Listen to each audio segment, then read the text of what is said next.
Bom dia. Vamos tentar de novo aqui. Eu acho que não, hein? Eu não sei se você, como eu, chega essa época do ano, o nosso coração fica ansioso, alegre. É uma época bonita, né, não? A gente escutar músicas como essa que dizem: minha alma engrandece ao Senhor, o meu espírito se alegra no meu Salvador. Isso tem que mexer com a gente. E chega dezembro, existem as pessoas que ficam meio nostálgicas, mas existem as pessoas que se alegram e celebram.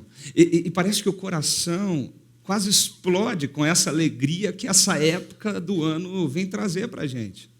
Nós chegamos em dezembro. E junto com ele, parece que toda a cidade é envolta numa atmosfera de brilho, de luz, dourado, verde, vermelho. Não é assim? Parece que não tem como não se contaminar com tudo isso. Parece que não tem como isso não envolveu o nosso coração, a nossa vida. Na era da internet, os shoppings lotados, nessa era de consumo material, digital, nessa época do ano transborda a alegria dessa data, o Natal. Eu tenho certeza que de alguma forma você também se deixa ser levado, se deixa ser emocionado e faz alguma coisa nessa época do ano. Alguns colocam uma guirlanda simples ou bem bonita na porta de casa. Nós montamos as nossas árvores de Natal. A família toda se reúne em algum momento do dia ou da noite. As crianças curtem esse momento, as crianças querem participar do momento de construir essa árvore, as bolinhas, o pisca-pisca. Parece que tudo está envolvendo o nosso coração. Tudo está envolvendo esse clima de Natal, esse clima de dezembro. E quando a gente chega no shopping, a gente se depara com essa cena. Uma fila gigante. E um monte de criança ali, com aquela expectativa daquele velhinho de barba branca com um gorrinho vermelho, sentado num trono, com algumas pessoas do lado. E o cenário é clássico. Algumas renas, alguma coisa que tenta imitar a neve, afinal de contas, num país tropical como o nosso, só algodão mesmo para dar conta disso, né? As crianças estão ali, e a expectativa no coração de sentar no colo daquele velhinho e talvez olhar nos olhos dele, entregar um papel escrito, aquela expectativa que nós mesmos criamos nela, que se ela for boazinha, se comportar durante o ano, ela pode escrever uma cartinha para esse velhinho que ela pode ganhar, pode ser surpreendida com um presente no dia 24 de dezembro. Você tem visto esse clima? Lojas, escolas, casas, ruas inteiras, toda a programação da cidade se volta para essa data. Tudo ficou vermelho e verde. Tudo ficou cheio, os prédios estão cheios de pisca-piscas. Nós vemos luzes espalhadas por todos os ambientes. Mas eu não sei se, assim como eu, você se pergunta também por quê? Qual é o motivo real, o sentido de tudo isso que está acontecendo nesses dias, quando começa dia 1º de dezembro, e tudo, hoje, muito antes, mas e tudo começa a se transformar? Por que nós criamos essas histórias? Por que nós contamos elas para as nossas crianças? Por que nós incentivamos a fila do shopping? Meu amigo, essa manhã eu queria te convidar para uma reflexão diferente. Porque essa história não tem nada a ver com bolas vermelhas e douradas, um velhinho no trono, rena, neve. Essa história não tem nada a ver com um gorro vermelho.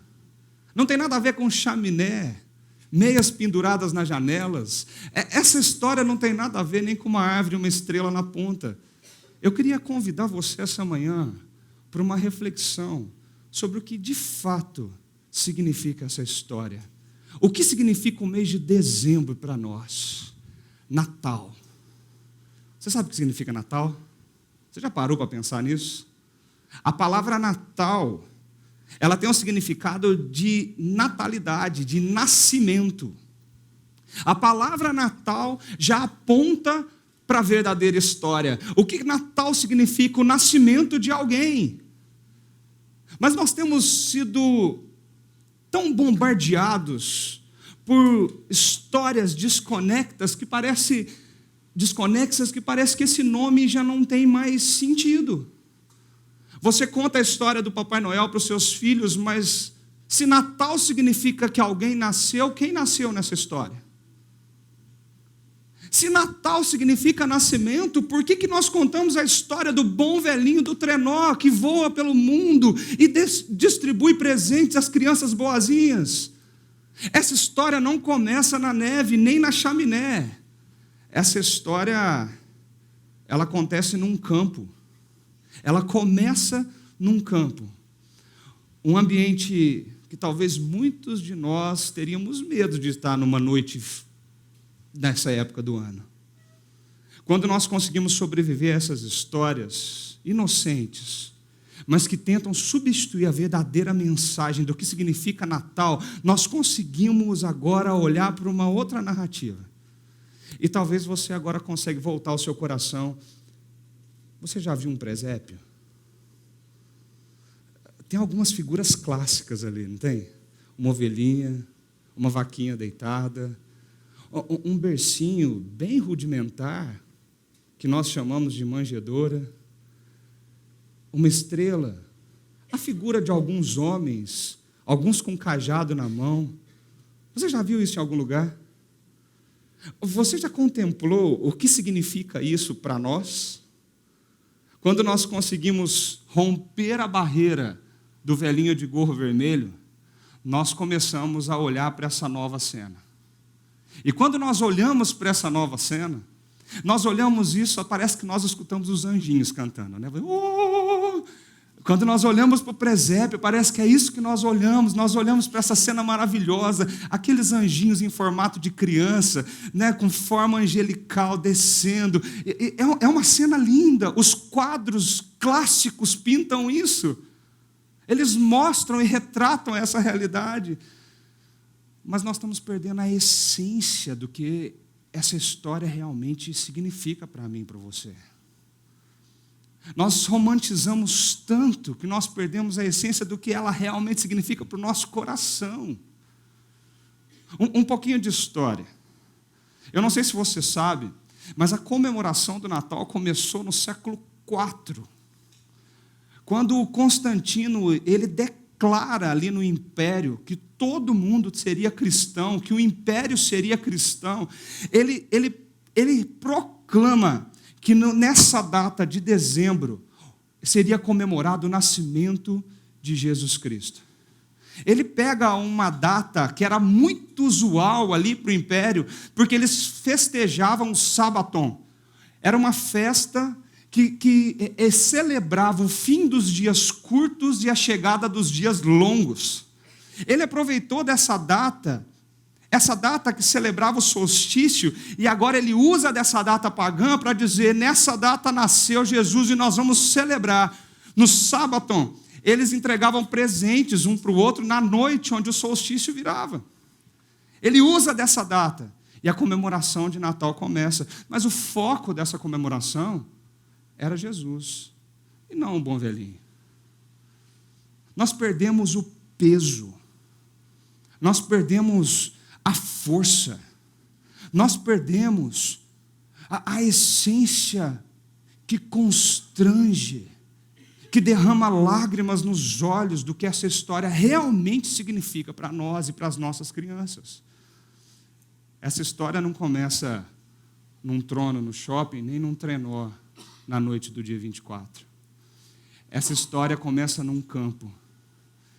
E lá em Lucas, ela é contada assim. Haviam pastores que estavam nos campos próximos. E durante a noite eles tomavam conta dos seus rebanhos. E aconteceu que o anjo do Senhor apareceu-lhes e a glória do Senhor resplandeceu ao redor deles e eles ficaram aterrorizados. Você já prestou atenção nessa palavra que tem aqui no fim desse texto? Imagina você é um pastor, você está cuidando do seu rebanho, talvez nem é do seu rebanho, você está cuidando do rebanho de alguém, num campo, perto de uma vilazinha, e você está ali tentando proteger as suas ovelhas, talvez fazendo turno com outros pastores, agora é a sua hora de dormir, deixa eu olhar, agora eu olho, você dorme, e de repente, no meio daquela noite, como um sol que brilha muito forte, a Bíblia fala que a glória do Senhor resplandeceu ao redor deles. A glória... Você já olhou para o sol? Alguém aqui já tentou olhar para o sol? Quando nós tentamos olhar para o sol, o que acontece com a gente? É tão forte que os nossos olhos, imediatamente, eles têm um reflexo de se fechar. Porque nós não conseguimos ficar com o olho fixo, nós não conseguimos prender o nosso olhar para aquela luz tão forte. A glória do Senhor é como um sol que brilhou naquela noite. E quando a glória do Senhor os envolveu, o que eles sentiram? Medo. Eles não ouviram os anjinhos cantando. Oh! Eles não sorriram. Eles não ficaram saltitantes de alegria. A primeira coisa que esses pastores sentiram foi medo. Mas quem eram esses homens? Por quê? Você já se perguntou isso? Por quê? Por que o autor do Evangelho de Lucas? Por que ele escolhe esses homens? Por que ele chama esses homens para testemunha desse fato? Nós romantizamos tanto essa história que nós não percebemos o poder que esse texto tem quando transmite e proclama essa mensagem. No capítulo 1, no decorrer do começo do capítulo 2, Lucas já começa a narrar como esse menino veio ao mundo. José, Maria, chega naquela vila lotada por causa do censo que foi proclamado. Quando eles batem na porta dos hotéis, não tinham mais vaga, não tinham onde eles ficarem. De repente, eles acham um lugar num estábulo, numa estrebaria, num lugar onde ficam animais, onde são presos os jumentos e os cavalos dos viajantes.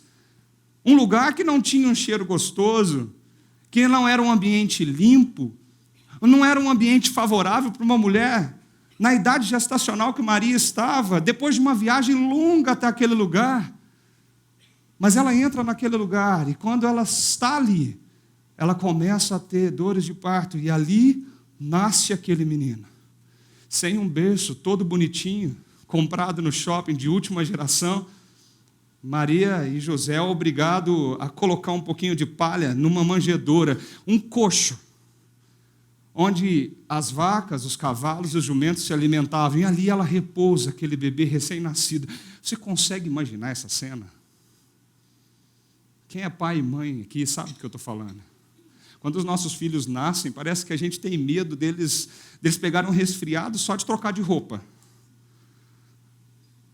Maria envolve aquele bebê, deita na manjedoura. Aquela cena, ela é linda, mas ao mesmo tempo ela gera no nosso coração várias tensões. E o que vai acontecer agora? Lucas descreve essa cena e de repente, de uma forma brusca, ele muda de cena. E agora ele está no campo, os pastores cuidando das ovelhas. E nós pensamos, quem são esses pastores? Quem são essas pessoas? Quem são esses pastorezinhos que cuidam das ovelhas? Mas na sociedade daquela época, esses homens eram vistos com muita desconfiança.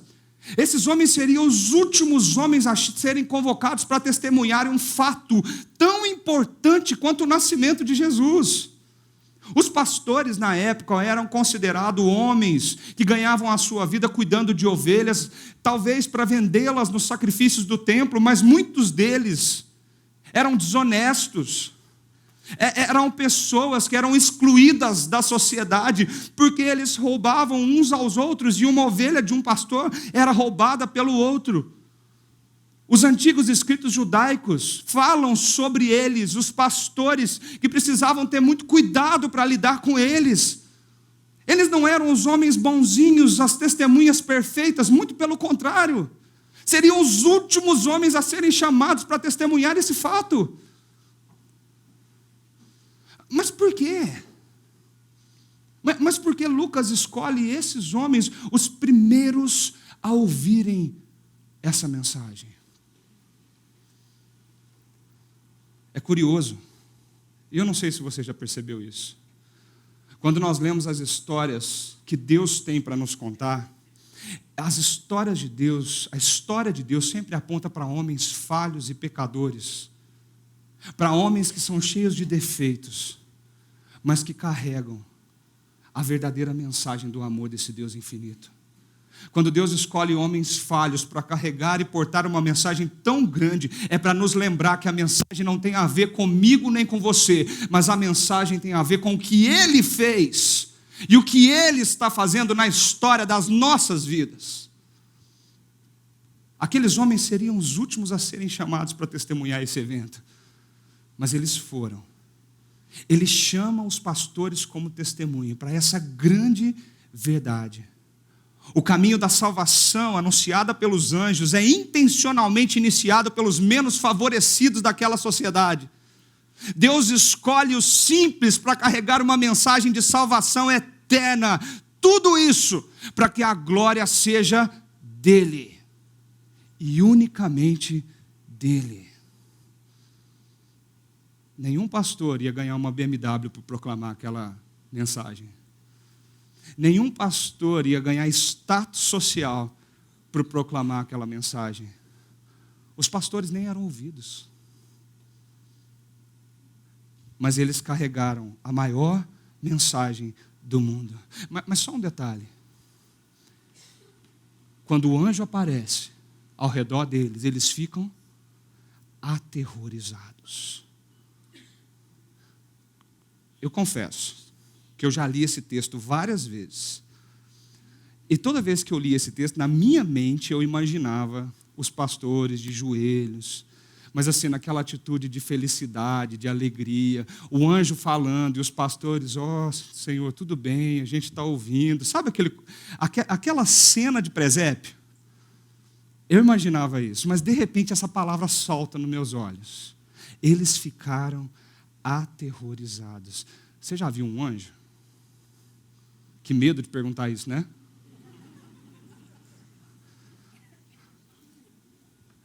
Olha, eu vou te falar uma coisa. Eu vim aqui na igreja domingo de manhã e ouvi um pastor falando aquilo que a Bíblia fala. Não é verdade? É um homem simples como eu, um homem pecador como eu, é alguém que erra o tempo todo, alguém que tem que pedir perdão para vocês, para mim, pedir perdão para Deus, pedir perdão para a esposa todo dia. Por quê? Porque a gente erra, a gente é cheio de falha. Uma coisa é você ouvir essa mensagem num vaso de barro quebrado como esse aqui. Outra coisa é você estar trabalhando num dia ordinário, numa noite normal da sua vida, você está a caminho do trabalho, cuidando dos seus afazeres e de repente o anjo aparece. E ele para você. O que você ia sentir? Eu fiquei alguns minutos me imaginando se eu ia desmaiar, ajoelhar, cair no chão, sair correndo, se eu ia gritar. O que eu iria fazer? Eles ficaram aterrorizados. A palavra aqui é muito forte no original. A palavra aqui, ele fala que eles ficaram cheios de medo. Meganfobos. É um medo acima do normal. Eles ficaram totalmente envolvidos por esse medo quando eles viram o anjo que iria proclamar uma verdade e a glória do Senhor sobre eles. Quando nós lemos as Escrituras, outras vezes isso acontece. Isaías, quando tem um encontro com Deus, ele cai no chão. O profeta Isaías cai no chão. E é como se o coração dele dissesse, morri. Jó, quando vê Deus, ele reconhece a fraqueza, a pequenez, a insignificância dele para um Deus tão grande se revelar a ele pessoalmente. Jeremias diz do quanto ele era miserável diante da glória de Deus.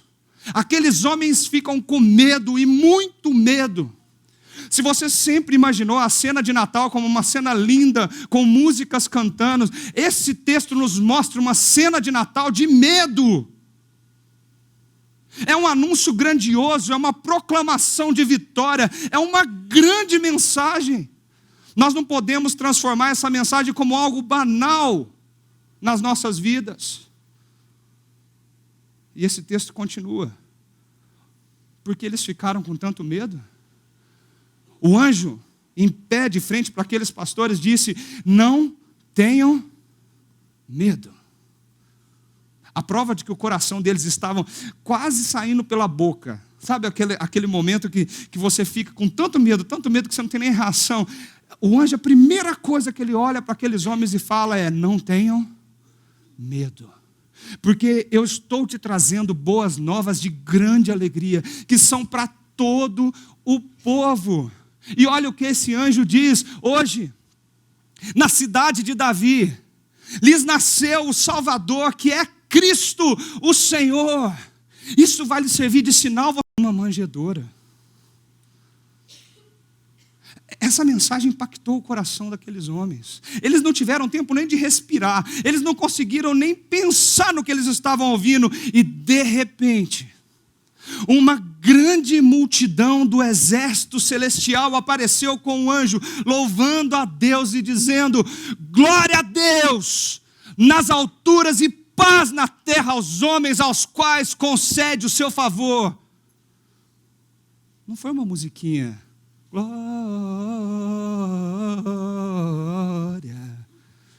Não foi assim. Você consegue perceber essa cena, gente?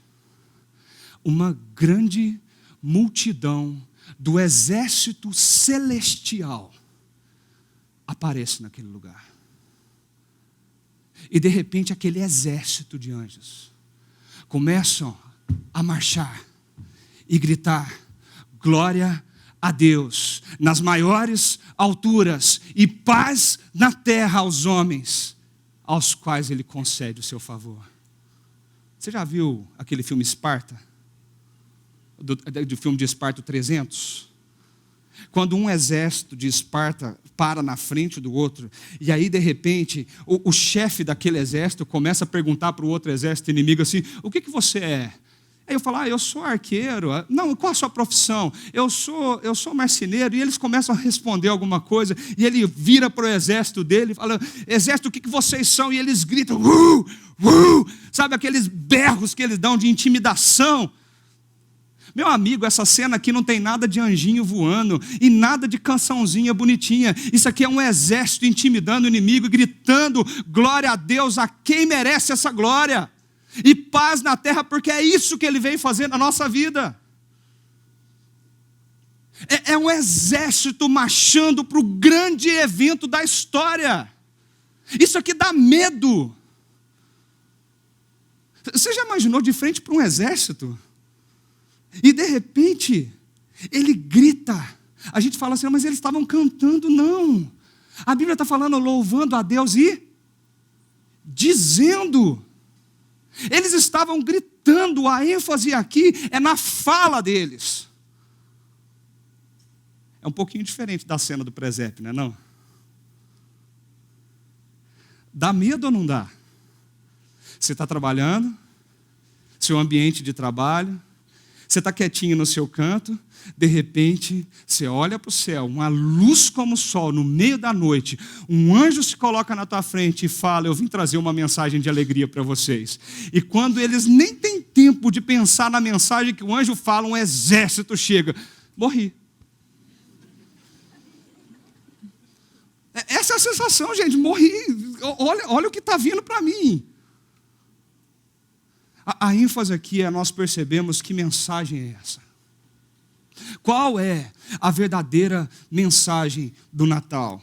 E esse texto nos aponta dizendo primeiro que esse anjo olhou nos olhos desses homens e disse: não tenha medo, porque eu estou hoje trazendo boas novas de grande alegria para vocês. A alegria que contrasta o medo. Essa palavra boas novas é a palavra que no original do grego vem a palavra evangelho. É a proclamação da notícia de vitória. A palavra evangelho, o verbo do evangelho, ele era usado para quando o exército daquela cidade saía para uma guerra. E alguém tinha que trazer as notícias da guerra para a cidade. Ficava na cidade só pessoas desprotegidas, mulheres, crianças, viúvas, pessoas mais velhas. O exército, todo mundo que conseguia lutar, está fora da cidade, nos campos, fora dos muros de proteção. Ficavam dias ali esperando uma notícia, porque se o exército daquela cidade tivesse perdido a batalha, aquela cidade seria tomada por um inimigo. Iria existir muita violência. As mulheres seriam estupradas, as crianças seriam mortas, talvez todo o mantimento reserva da cidade iria acabar, a injustiça poderia chegar naquele lugar. Você imagina o coração desse povo esperando a notícia? E de repente surge um homem na colina gritando e saltando e correndo e dizendo Evangelion, Evangelion. Sabe o que significa isso? Boas notícias. Nós vencemos. Boas notícias. Nós vencemos. A proclamação de vitória que traria paz para o coração daquele povo. O anjo para o medo daqueles homens e diz: não tenha medo, porque eu estou trazendo evangelho. Eu estou trazendo boas notícias para vocês. Eu estou trazendo para vocês a notícia daquele que salvou as nossas vidas. Essa notícia tem que trazer alegria para o nosso coração. E a primeira pergunta que eu queria fazer para você, meu querido, e que eu me fiz essa pergunta durante essa semana: o que essa mensagem tem trazido ao teu coração? O que ela tem produzido dentro de você quando você pensa que aquele bebê nasceu naquela noite, foi colocado numa manjedoura, e esse momento da história foi o maior momento do universo? O que essa notícia vem trazer para você? Quando você está com medo de acordar na segunda-feira e não saber o que vai acontecer com o teu emprego. Quando você está com medo, porque as pessoas que convivem ao teu redor não reconhecem tudo que você é aos teus olhos. Quando você está com medo de algo ruim vir sobre a sua família. O que essa notícia causa em você quando você pensa que você não vai dar conta daquilo que você tem que fazer. Quando você perdeu os seus amigos, o seu casamento, a sua família, quando você se vê numa situação de medo, o que essa notícia causa para você? Boas novas. Nós vencemos. Nós vencemos. O anjo olha para aqueles pastores e diz assim para ele: hoje, na cidade de Davi, lhes nasceu o Salvador, que é Cristo, o Senhor. Meu amigo, essas três palavras juntas não aparecem em qualquer lugar na Bíblia. Eu não sei se você já reparou isso. Lhes nasceu o Salvador, que é Cristo, o Senhor. A palavra Salvador aqui vem de socorro. É um sentido de mostrar para aqueles homens, sabe, tudo que vocês estão passando.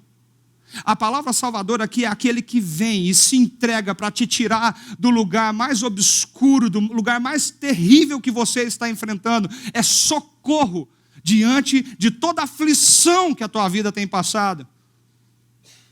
A palavra Cristo aqui vem apontar para o Messias prometido há tanto tempo atrás, que cumpriria as profecias do Antigo Testamento e faria aquilo que Deus nos prometeu, nos redimindo, nos perdoando, derramando o seu amor para conosco. Ele é o Messias. Ele é o esperado. E a palavra Senhor aqui é uma palavra muito importante. Kyrios. A palavra Kyrios é a palavra usada para o César. O César, o grande imperador, o César que dominava o império, o César que governava todas as coisas. E quando o império de Roma era trocado, quando o governo de Roma era trocado, anúncios como este eram espalhados por todo o império. dizendo que o César, o Quírios, nasceu para livrar a sociedade da injustiça, da pobreza e da maldição. Aqueles homens, excluídos da sociedade, escutam uma mensagem: esse bebê que nasceu, ele é o Senhor.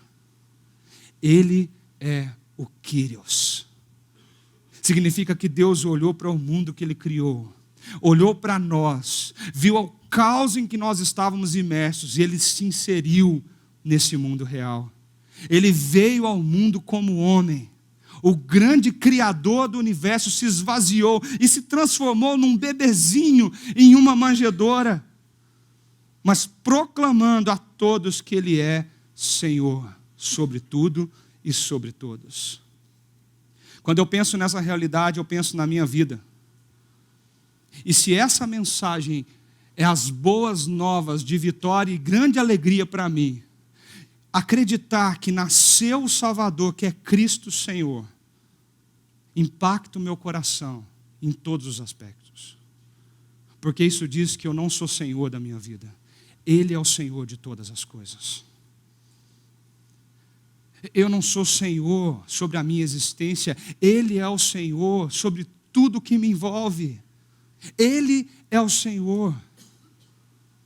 Quando eu olho para essa mensagem, a verdadeira mensagem do Natal que nasceu o meu Salvador, logo eu me pego pensando, eu preciso de um Salvador. Mas para me salvar do quê? Para salvar da injustiça, da economia falida, para salvar dessa sociedade caótica que nós vivemos, é para isso que nós precisamos de um Salvador.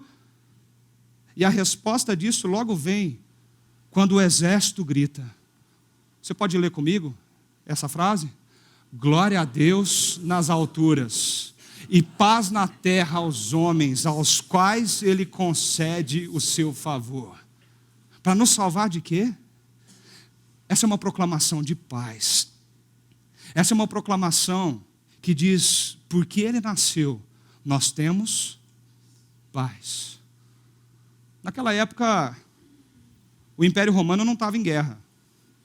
O exército não saía para lutar necessariamente. Era muito pouco provável que o exército estava em alguma batalha. Mas de repente vem uma mensagem de paz. E que paz é essa? De que paz esse texto está falando? De que paz essa mensagem diz? Quando nós olhamos para a realidade de quem nós somos, nós aprendemos que nós, depois do pecado, nós estamos constantemente em guerra com Deus. Um texto de Romanos capítulo 5 fala assim: tendo sido, pois, justificados pela fé, nós temos paz com Deus. Por nosso Senhor Jesus Cristo, por meio de quem obtivemos acesso pela fé a essa graça, na qual agora estamos firmes e nos gloriamos na esperança da glória de Deus.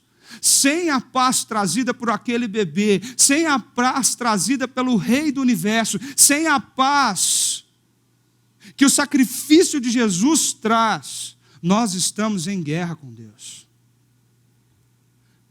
Nós estamos em guerra com Deus quando nós resolvemos fazer as coisas do nosso jeito.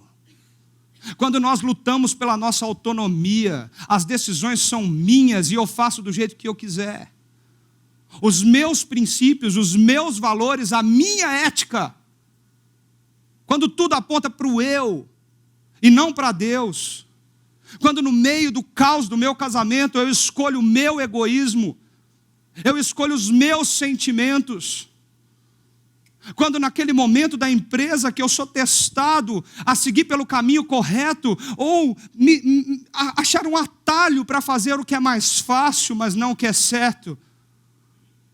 Quando eu decido, quando eu escolho, nós somos inimigos de Deus.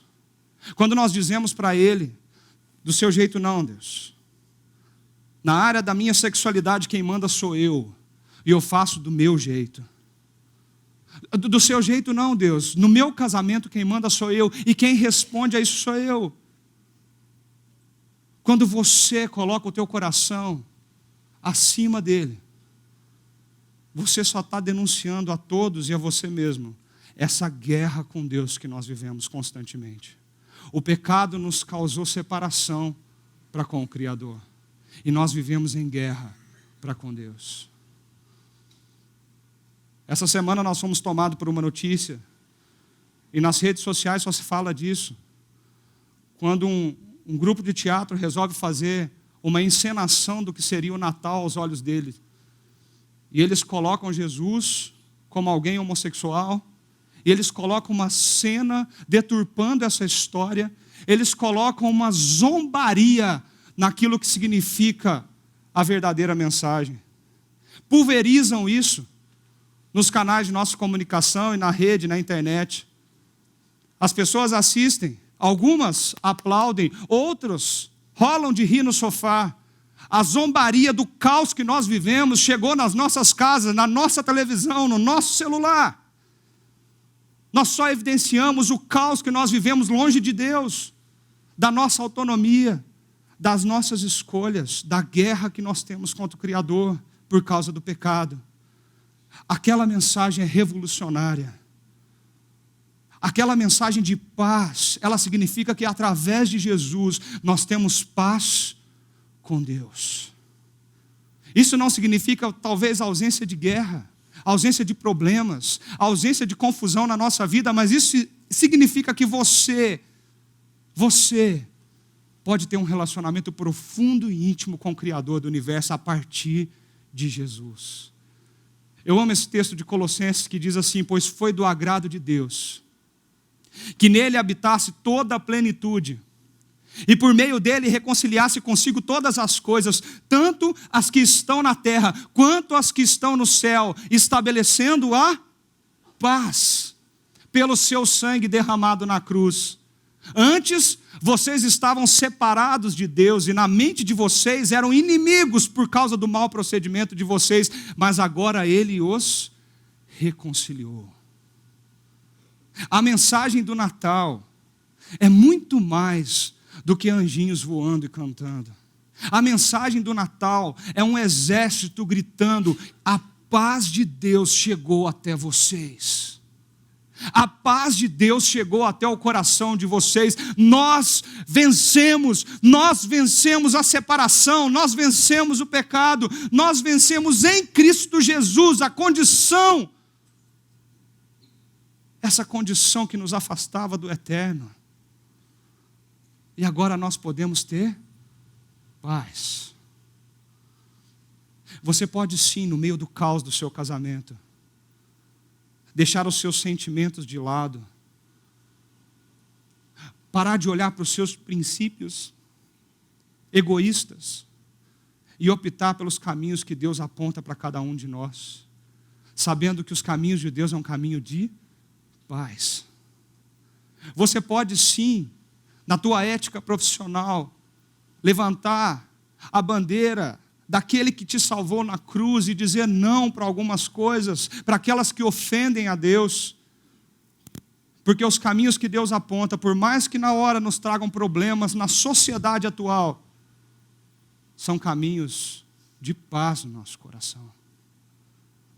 Nós somos reconciliados com Ele através dessa paz. Sabe o que isso fala ao meu coração?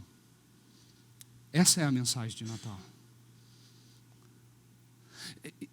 E se aqueles pastores ouviram isso, se isso ficou registrado para nós até hoje, se Deus trouxe essa mensagem para nós aqui essa manhã, é porque Ele espera do nosso coração uma atitude para com isso.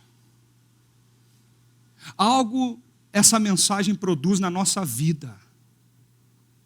E ela produziu algo na vida daqueles homens. O texto continua dizendo assim: quando os anjos os deixaram e foram para os céus, os pastores disseram uns aos outros: vamos a Belém e vejamos isso que aconteceu e que o Senhor nos deu a conhecer. Então eles correram para lá e encontraram Maria e José e o bebê deitado numa manjedoura. Depois disso, depois de o verem, contaram a todos o que lhes fora dito a respeito daquele menino, e todos os que ouviram o que os pastores diziam ficaram admirados. Maria, porém, guardava todas essas coisas e sobre elas refletia em seu coração.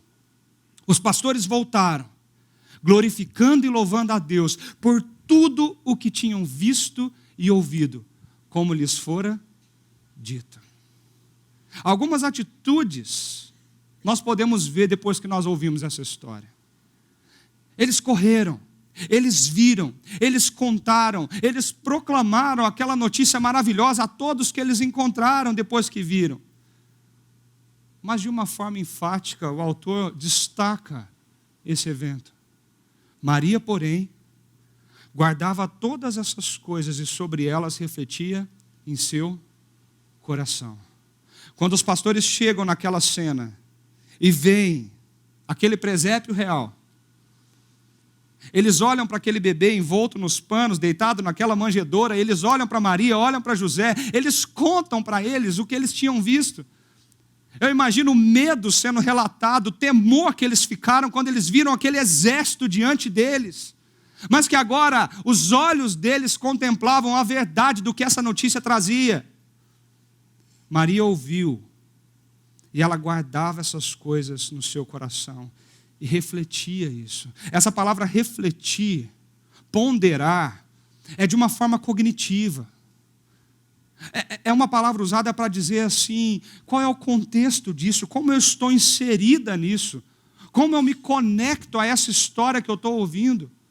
Era como se Maria estivesse ligando os pontos das coisas que já aconteceram com ela, do anjo que chegou a falar com ela mesmo.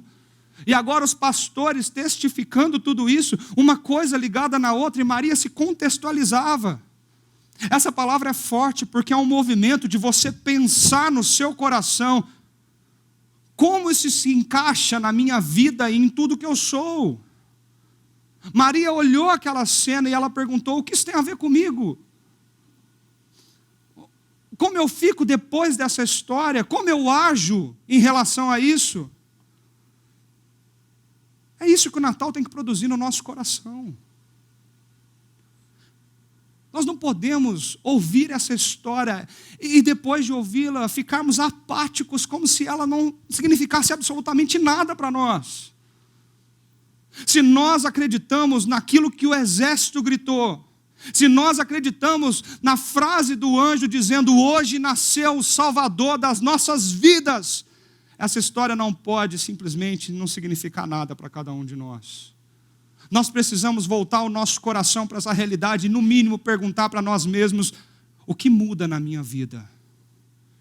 Quando eu sei que o Salvador nasceu, que Deus se esvaziou da sua glória e veio aqui na terra habitar como um homem entre nós. O que muda nas minhas atitudes? O que muda na minha fala? O que muda na forma como eu trato as pessoas que moram comigo? O que muda como eu me conduzo no trânsito? O que muda a minha vida saber dessa realidade? Mas Maria também guardou todas essas coisas no seu coração. E a palavra aqui é muito bonita porque tem um sentido de entesourar. É de fazer daquela verdade um tesouro para a alma. É transformar aquilo na verdade mais preciosa que ela possuía. É valorizar. A palavra tem um sentido de manter a chama viva a respeito dessa verdade. É como nós diante do fogo, soprando aquelas brasas para que o fogo todos os dias revivesse, todos os dias se aquecesse, todos os dias voltasse a queimar. A cada evento que Maria passava, ela soprava as brasas do seu coração para que a verdade de Deus ardesse por dentro. Eu parando essa semana para pensar e meditar sobre esse texto, eu fiquei pensando na minha vida. Todo dezembro, ano após ano, nós estamos chegando em dezembro. Nós ouvimos essa história, nós vemos os cenários. Nós enfeitamos a nossa casa, nós vamos aos shoppings lotados, nós vemos as filas do Papai Noel, nós vemos o que a cidade vira em dezembro. Nós sabemos o que significa Natal, o que significa a verdadeira história do Salvador que veio até nós. Mas o que essa história produz em nosso coração? O quanto nós valorizamos, guardamos essas coisas dentro de nós. O quanto nós todos os dias sopramos as brasas do nosso coração para que essa história se mantenha viva. Eu fiquei me perguntando, porque eu fui muito tocado quando meu filho menor, de quase 2 anos de idade, ele aponta para as luzinhas e fala Natal. Natal ele não fala quase nada, mas Natal ele sabe falar. Ele aponta para as luzinhas e fala Natal. E ele foi para o shopping, e quando ele olhou, tudo vermelhinho, viu lá Natal. E quando ele olhou o Papai Noel, ele se maravilhou com aquilo. Criança, olhando toda aquela cor, toda aquela movimentação. Eu e minha esposa entramos no carro, nós começamos a conversar e conversar sobre o que significa essa época do ano para nós e como nós temos agido em relação a ela com a nossa família. Nós estamos ensinando para os meninos que Natal é o Papai Noel, que Natal é ganhar presente no dia 24, que Natal é todo esse cenário. Ou nós estamos contando para eles que Natal é o Salvador que nasceu naquela estrebaria, deitado numa manjedoura, o Deus que se fez homem para morrer por nós e salvar as nossas vidas. Eu me vi perguntando o que de fato essa época do ano significa para as nossas famílias. O que de fato essa data significa para o meu coração, para os meus filhos. O que eu tenho feito ao redor da mesa lá de casa para poder ensinar esses meninos a realidade e a verdade dessa mensagem. Porque se eu não ensinar, o YouTube vai ensinar. Se eu não ensinar, o Netflix vai ensinar. E eles vão crescer acreditando no presente pelo teu merecimento. Eles vão crescer acreditando que eles têm que ganhar um presente porque eles merecem, eles foram bonzinhos. Mas a mensagem de Natal não tem nada a ver com aquilo que nós merecemos. A mensagem de Natal não é pelo nosso merecimento, mas é pela graça dele. O que o Natal significa para nós? O que isso gera no nosso coração? O que isso faz com a nossa família? Os pastores tiveram pelo menos 4 atitudes diante disso. Eles ouviram atentamente. Eles ouviram o que o anjo disse. Eles ouviram e internalizaram aquilo. Urgentemente eles saíram para verificar o que estava acontecendo. Eles saíram, eles se moveram até a cidade. Eles deixaram as ovelhas, talvez. Eles saíram, eles queriam ver aquilo que o anjo tinha anunciado. Quando nós ouvimos algo tão importante na nossa vida, nós não podemos ficar apáticos a isso, nós precisamos agir. Se a mensagem de Natal é uma mensagem de paz na terra entre os homens, como nós que temos essa mensagem, temos promovido a paz entre os homens. Como você promove essa paz dentro da tua casa? Como você promove essa paz na relação com as pessoas que trabalham com você? De nada adianta ouvir essa história se essa história não te mover na urgência da ação. Eu preciso fazer algo. Eu preciso agir. Eu preciso ver essa paz. Eles saíram e contaram para todo mundo. E nós somos o todos. Nós somos o todos que ouviram a história. Nessa manhã, esse auditório se encaixa mais uma vez no todos. Todos que ouviram, por mais uma vez, essa história linda do Deus que se fez homem e habitou entre nós. Mas a atitude deles que mais me impressiona é que mesmo depois de tanto medo, eles voltam. Eles voltam para os campos, eles voltam para a sua vida, mas totalmente transformados por essa história. Porque ali diz que eles voltaram glorificando e louvando a Deus por tudo que eles tinham visto e ouvido naquele dia. Eles não ficaram apáticos a isso, mas eles foram transformados pela verdadeira mensagem do que significa Natal. Você também pode fazer muita diferença naqueles que convivem com você. Você pode ouvir atentamente essa manhã essa história. mais uma vez, ouvir sobre o bebezinho que nasceu na manjedoura. Você pode compreender isso, sabendo que aquele que nasceu naquela noite é o Salvador, o Cristo, o Senhor das nossas vidas. E tomar uma atitude a partir de então, de que Ele seja de fato o Senhor dos nossos dias, das nossas atitudes, das nossas palavras, de quem nós somos. É uma mensagem tão grandiosa que não pode ficar só com você. Você pode sair e contar e dizer: nós não precisamos mais ter medo, não tenham medo, porque eu lhes trago boa nova de grande alegria. Quantas pessoas sofrendo ao nosso derredor que precisam ouvir isso? A vitória do Senhor, a boa nova do Senhor, o evangelho do Senhor Jesus é um evangelho de grande alegria. Mas deixe-se essa manhã ser impactado por essa mensagem, para que o seu coração seja transformado e você possa voltar louvando e glorificando a Deus pela realidade da verdadeira história do Natal. Não do gorrinho vermelho, mas da manjedoura. Não do glamour dos shoppings, mas da estrebaria. Não dos ricos ou os pobres que nessa época do ano sofrem, mas daquele que veio para transformar o nosso mundo. Eu gostaria de deixar 3 perguntas essa manhã para refletirmos sobre esse grande presente que nós recebemos e que para nós significa muito. A primeira delas é que você saia desse lugar essa manhã pensando o que significa o Natal para você e para a sua família. O que você tem feito na tua casa para poder contar e mostrar para a tua família o verdadeiro sentido dessa história? Coisas simples, não precisam ser coisas grandes e complexas. Esse ano eu me propus a pegar um simples devocionário e usando do devocionário, aproveitando dessas datas tão bonitas que se iniciou domingo passado, que no calendário litúrgico cristão nós chamamos de Advento.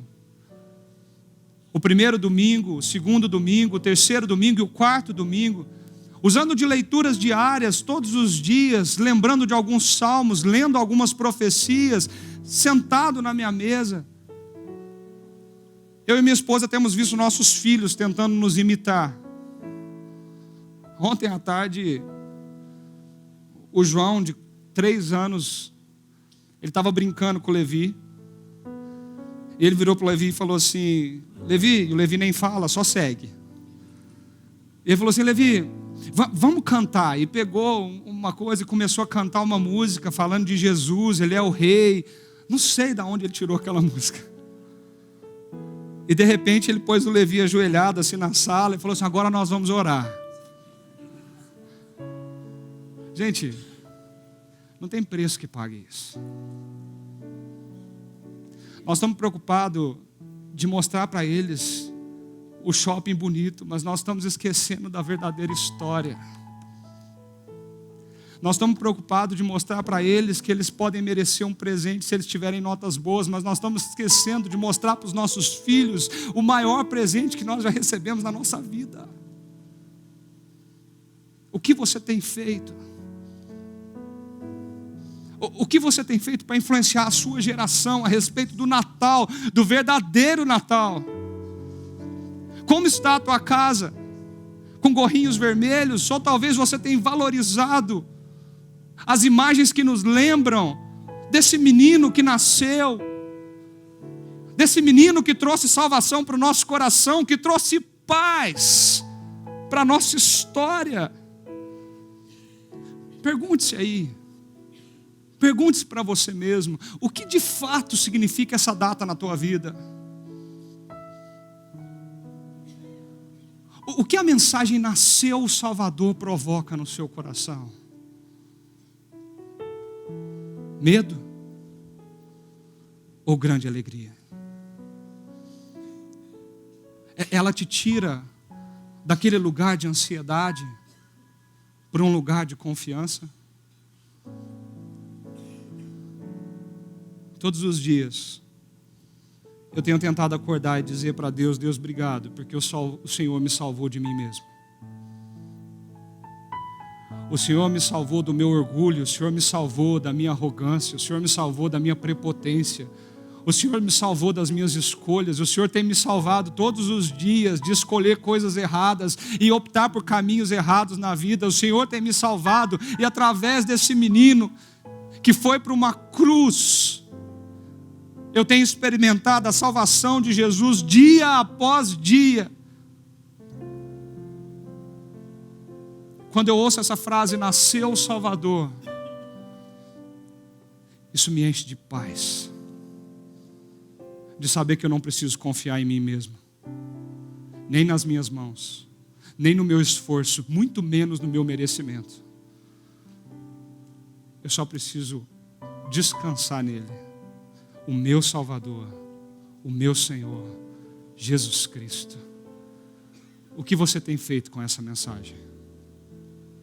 Saia daqui desafiado essa manhã a sentar com seus filhos, seus netos. Quem sabe no dia 24 você poder sentar com a tua família e dizer: sabe o que significa Natal? Deixa eu contar uma história para vocês. Você pode até imitar o exército andando e gritando, mas conta essa história. Essa história salvou a nossa vida. Conte essa história. Não deixe a história do bom velhinho do trenó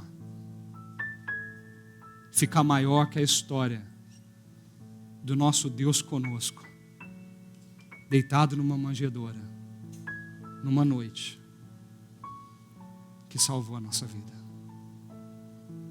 Vamos orar?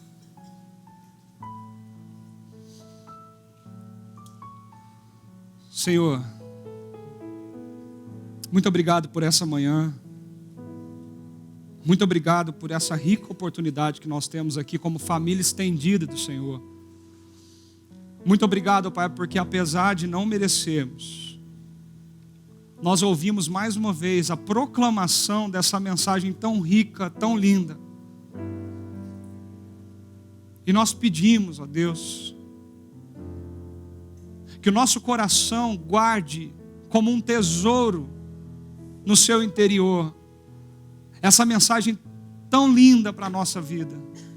Que todos os dias nós possamos soprar as brasas, para que isso queime dentro de nós, a ponto de nos tirar da zona de conforto e nos levar à ação, à urgência da ação, de viver uma vida íntegra, reta, uma vida nos princípios e valores do Senhor, para que possamos ser exemplos e modelos daqueles que acreditam na verdadeira mensagem do que o Senhor fez por nós.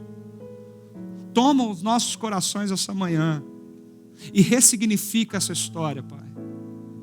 Que nós possamos sair daqui transformados, como aqueles pastores foram transformados.